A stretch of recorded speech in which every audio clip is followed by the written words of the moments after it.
All right, so I don't know what I was going to talk about. I'm just going to start talking, I guess. I believe we all decided to come here for a reason, here as an earth, to experience this plane of existence, this beautiful reality. And I think part of why we came down here is to learn. Earth is a very difficult game to play because there's so much polarity that exists all in one plane of existence. And what I mean by polarity is there's so much darkness as well as light. You can see this in the way that we get night and day. You can see it in how much suffering and pain that can be experienced here on Earth, as well as love and bliss and joy. Why are we able to learn through polarity on this Earth? Because when you get to feel the depths of despair and suffering, and you know what that feels like intimately, then you're able to experience the complete and polar opposite. And when you experience such polarities, let's say one is that way and the other one's like that way, expansion, right?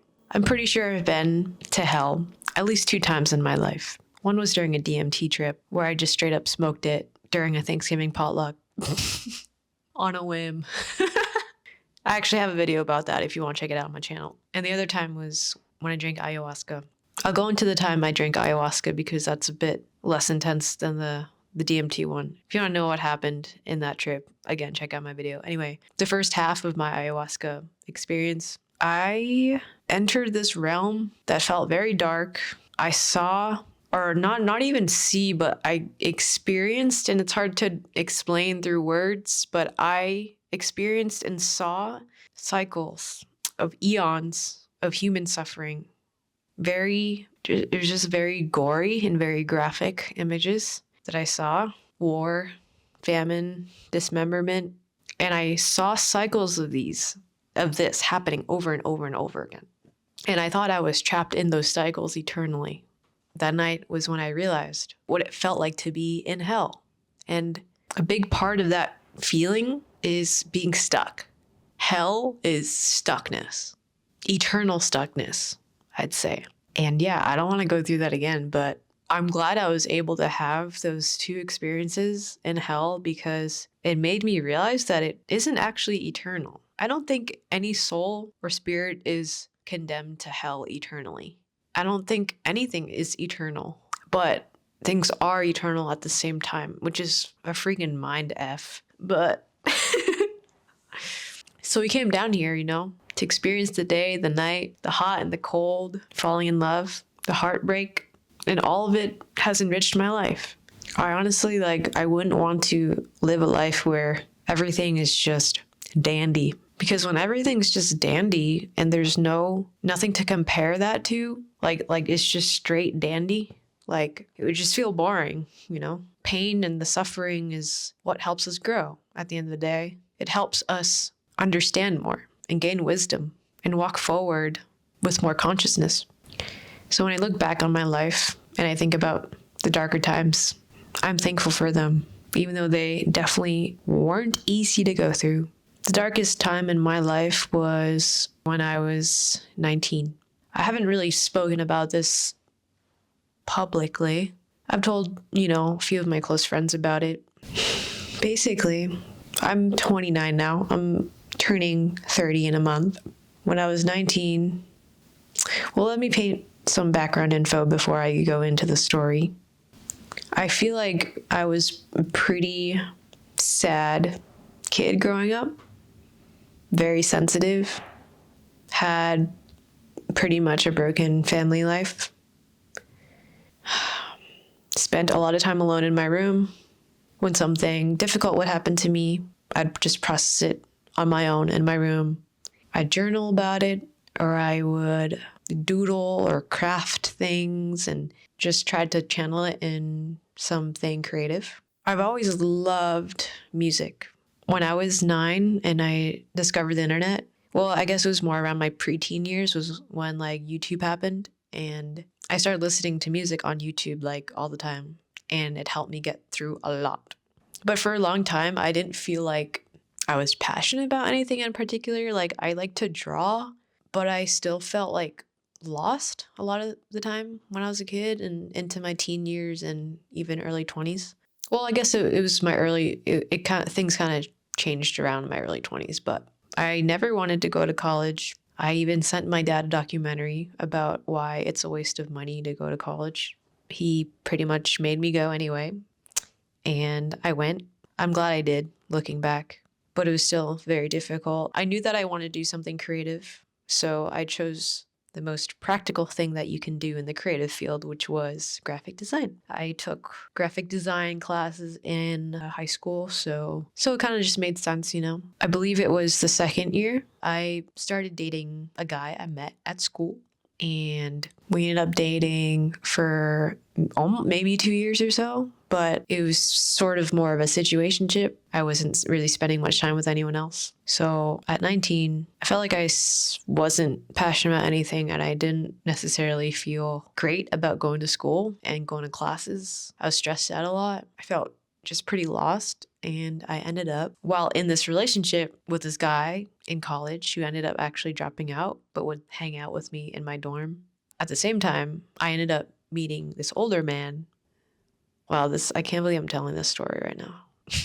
I ended up forming a transactional relationship with him in the form of money and sexual favors. Again, at this point in my life, I was pretty much at a point where I would do anything to feel something.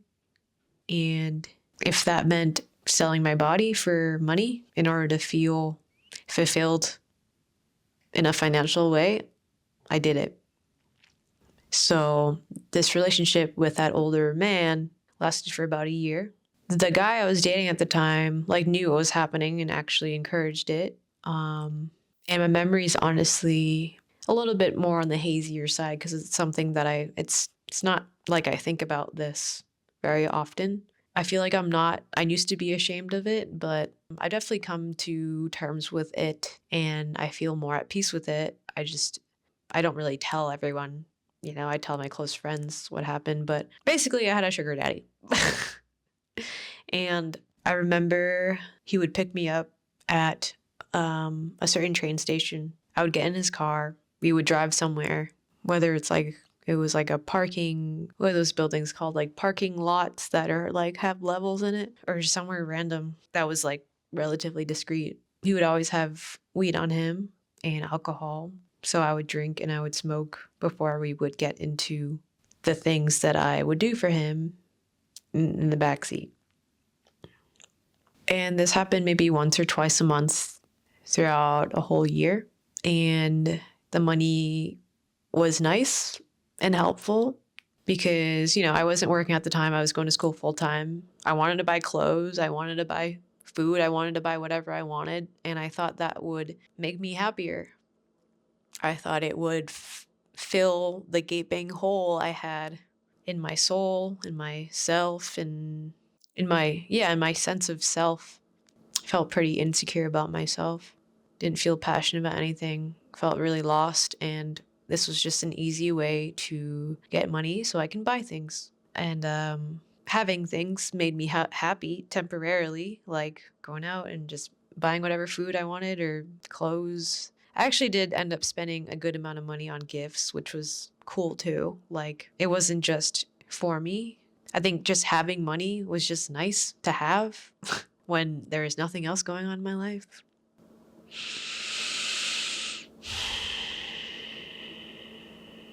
But I realized, the more I was seeing him, the more weed I'd have to smoke beforehand, and the more I'd have to drink in order to disassociate from my body and how I was feeling about the whole thing, disassociate from what was happening, disassociate from what he wanted me to do, what he didn't make me do anything.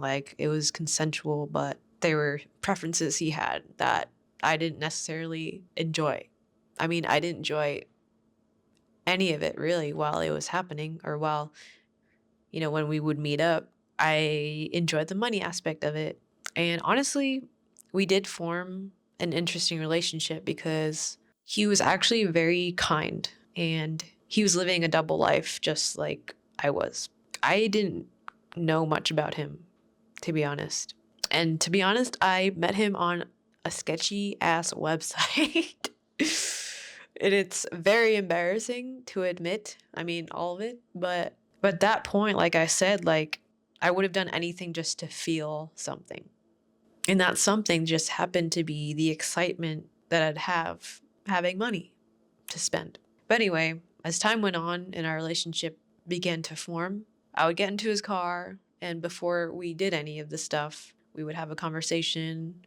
I'd tell him things or I'd like start confiding in him about my own personal life. And it actually became sort of like therapeutic in a way, because I didn't have many friends. I maybe had that guy I was dating, and then like my best gay friend. I didn't have any friends at school, really. So yeah, he just became someone I confided in him, and he confided in me, and then we do the deed, wash and repeat, wash, rinse and repeat. Yeah. A while passes,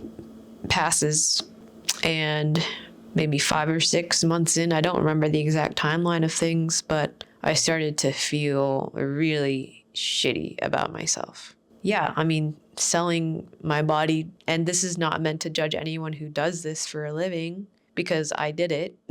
But for me personally, it was just very soul sucking. I felt like I was not respecting myself. I was not respecting my body. And the more I did it, and the more I disassociated from what was happening through smoking weed and drinking alcohol, and just like kind of compartmentalizing it in my mind, like I think I just kind of started to disassociate from even my thoughts about it and my feelings about it. And I just wanted the money because it made me feel better than where I was at. So it just got more and more to the point where I was just like, I can't do this anymore. And I actually remember the moment I realized that. I was at the train station, I think after a session, on my way back to my dorm. And I was just like staring at the trains going by, thinking to myself that I need to stop what I'm doing. I need to like just stop, because it was making me feel worse and worse. I think it was thrilling at first having all this money and getting to spend money on whatever I wanted, because it gave me a sense of freedom and like thrill, especially coming from like a pretty sheltered childhood, Asian household where there's a lot of rules and restrictions. And I don't know, I didn't really feel like I had a full childhood or teenage years because of the lack of freedom I experienced growing up. I think what happened just gave me a sense of thrill and freedom that I've never experienced before. So yeah, so that relationship with that older man lasted about a year. I remember just texting him and being like, I don't think I can do this anymore. And like, I don't know, thank you for your time or whatever. I don't know. I mean, thank God he wasn't a sketchy guy. Thank God. Like, nothing alarming ever happened. Like, he seemed like just a normal guy living a double life, like very unassuming. Just looked like a regular guy. I guess I wasn't really planning on talking about that, but for some reason I did. And I think there's a reason for it. As difficult as it is, or uncomfortable it is to express this and tell this story, I guess I just felt called to, because I know that a lot of people are going through really difficult times right now. I've had my fair share, and that difficult situation was just one that came into my consciousness because it was I'd say the darkest period, or one of the darkest periods of my life. I mean, this past year is pretty freaking hard too, but I think I go back to that time because that was a pivotal shift in my reality.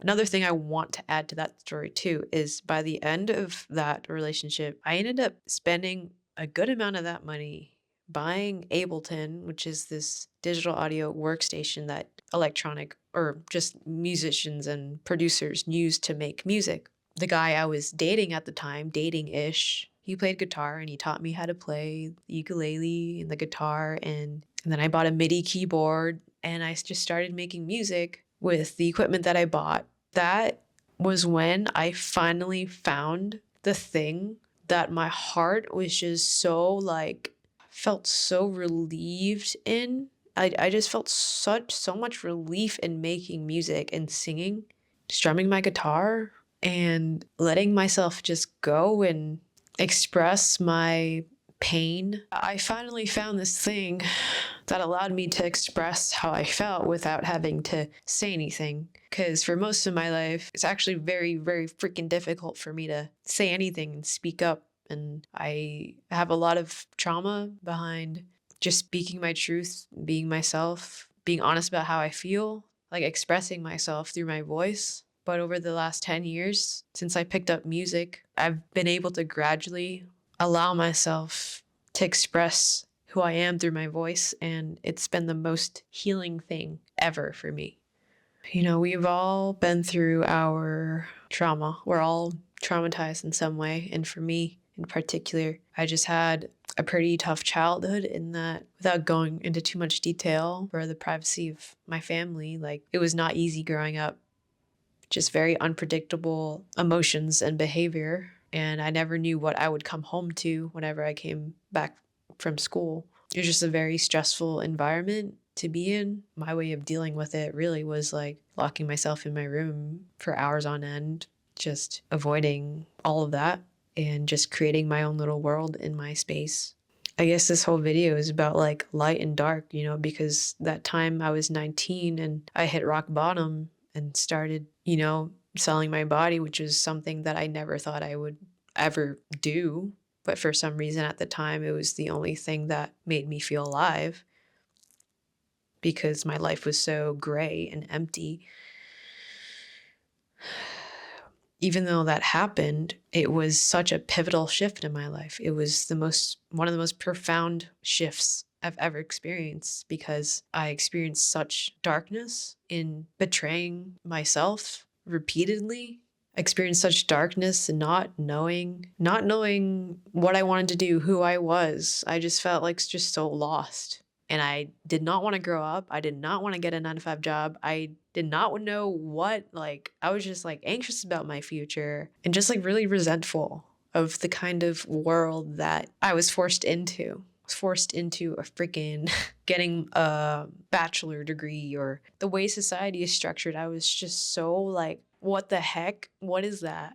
I didn't want to do that. I wanted to pursue my passions, but I didn't know what my passions were until that whole thing happened and I began to buy all that equipment and just like started making music. So, you know, this is to anyone who's going through some dark stuff out there right now, because there is a lot of people going through it right now. Just know that as cliche as it is, it does not last. It will pass and you will look back and you'll be able to be grateful for what you've gone through, because in hindsight, you'll be able to understand why you had to go through that initiation process to get to where you are right now. I've been making music since then for almost 10 years, pretty much 10 years now. Yeah, it's crazy. And I just got on the radio the other day. I got on some random hip hop R&B station in Miami. One of my songs, it's called Magic. Look it up on Spotify.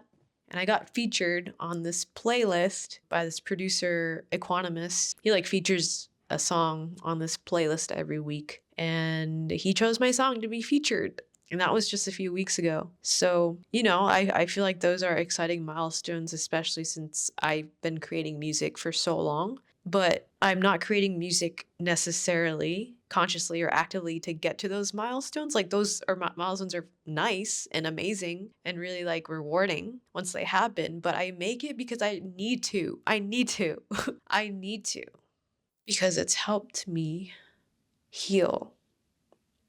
It's helped me express myself when I had no other, or I didn't know how else to express myself. I didn't have the tools to, but for some reason, making music, singing, playing my guitar late at night, making beats on Ableton until 4 to 5 in the morning on summer nights back then filled me with life like nothing else does or did at the time. I felt alive for the first time in my life. I felt like I had purpose for the first time in my life when I began to make music. And beyond, the darkness that occurred in my life, I think it's so important for us to do what we love and what our soul wants to do. What are you good at and what do you love? We're reaching a point in humanity now that it's time.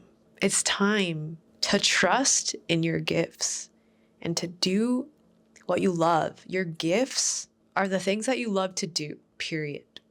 And it doesn't have to be anything specific. You can literally, if you like going for walks and, I don't know, taking pictures of birds or talking to random strangers, it could be literally anything. As long as you love it and you're enjoying yourself, you're making a difference. If you're documenting it or not, you're making a difference when you're doing what you love, and that ripple effect will come right back to you. I promise you. If you decide to do what you love, you're at a certain frequency of energy, a high frequency, where the only choice that God has, the universe has, is to reflect that energy back at you. When you exude love, it comes right back. So trust in that feeling. Trust in what you love to do. Trust in who you are. Be who you are. Fundamentally, we're all, and maybe this sounds cliche, but I think we are all made of love. I think our base state is love. I think love is the truth. Being who you are, being your truth, we need that. We need that, okay? I think we're at such an important point, a crazy, pivotal, wild card point in our evolution as a human species right now. And part of that is evolving into the next dimension of love, okay? No more of this BS fear, okay? Stop letting fear run your life. Just stop. When I stopped doing that, when I just had faith, my life unfolded magically. Magically. Magic is real, okay? Magic is real. Have faith in the magic. Not even faith. It's like, know that it's real. It is real. And I have so many stories to tell. I won't go into all these stories because this video would be too freaking long, but trust in the unfolding. Trust in the plan that God has for you, okay? Surrender. Surrender to it by doing what you love. And, you can come up to me and be like, well, I don't have time for that because I gotta do this and then I gotta make enough money for that and this. Okay, those are valid, okay? Okay, I get it. Those are valid. I've had those excuses myself. But no matter what circumstances you're in, you can take the tiniest step forward or tiniest action as long as it's rooted in love. Going to your favorite cafe for, I don't know, carve out 30 minutes to sit down, get a latte or a matcha or whatever you like. Sit down and sip on it and stare out the window. People watch. Watch people pass by, observe life. Observe how magical this moment is right now. This moment. Everything around you. Why is everything here? Why, right here, right now? What? This is crazy. It's magical that we're here, that we're able to even experience being alive right now. So be alive. What are you waiting for? All right, thanks for watching this video. I was not expecting to say any of that, but I guess we'll go with it.